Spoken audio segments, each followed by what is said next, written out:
दोस्तों, आज हम ऐसे टॉपिक पर बात करने वाले हैं जिसके बारे में ना तो आप अच्छी तरीके से जानते हैं, ना ही दुनिया में कोई इंसान इस चीज़ के बारे में एकदम सटीक मापदंड लगा सकता है।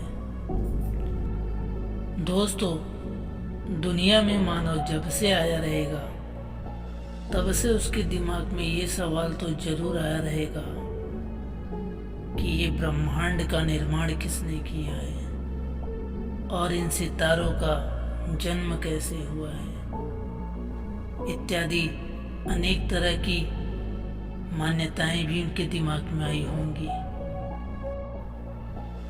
दोस्तों, उनका सोचना भी गलत नहीं है, क्योंकि हजारों और लाखों वर्षों के बाद भी यह रहस्य अच्छे तरीके से सुलझाया नहीं जा सका है। माना जाता है कि एक बहुत ही बड़ा विस्फोट हुआ था जिससे ब्रह्मांड की उत्पत्ति हुई है।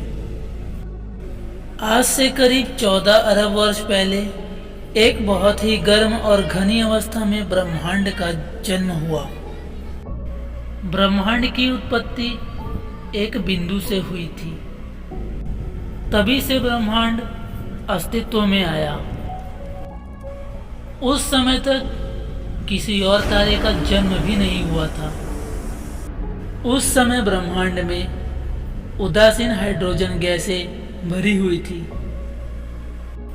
फिर अगले 100 मिलियन वर्षों का गुरुत्वाकर्षण ने धीरे धीरे उदासीन गैसों को एक क्षेत्र में एकत्रित कर दिया, जिससे वह क्षेत्र काफी घना होता चला गया।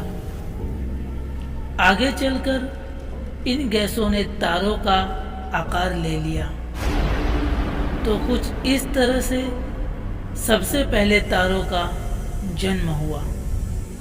खगोल शास्त्री काफी लंबे समय तक ब्रह्मांड के शुरुआती तारों के जन्म का रहस्य जानने में लगे रहे थे।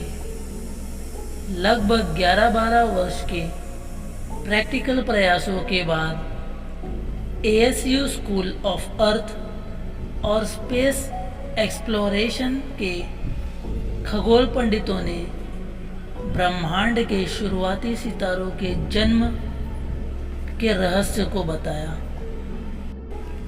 जिनके बारे में हमने कुछ शुरुआती मिनटों में जाना है। हम किसी भी तरह से प्रत्यक्ष तौर पर इनके जन्म के बारे में नहीं जान सकते, क्योंकि हर इंसान की इतनी उम्र नहीं है कि वो ब्रह्मांड के अद्भुत रहस्यों को समझ सके और उन्हें सुलझा सके।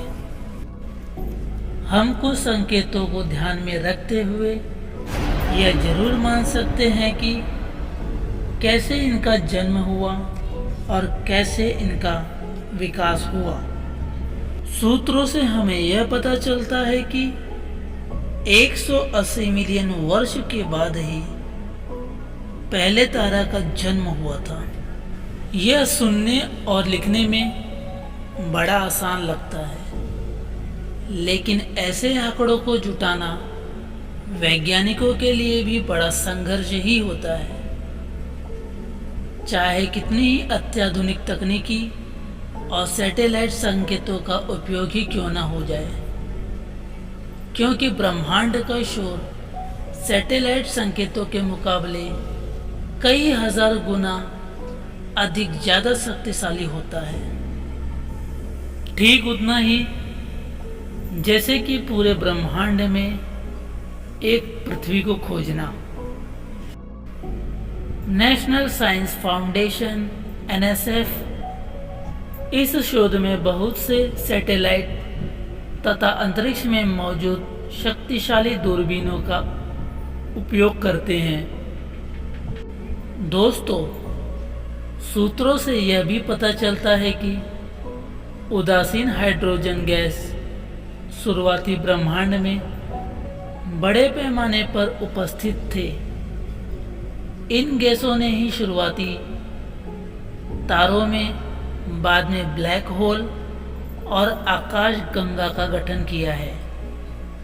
साथ ही उन्हें विकसित भी करते रहते हैं। प्रस्तावित ब्रह्मांड का सबसे पहला निर्मित तारा विशाल आकार के साथ ही नीले रंग का दिखाई देता है। यह तारा पूरे गैसीय तत्वों से निर्मित हुआ है।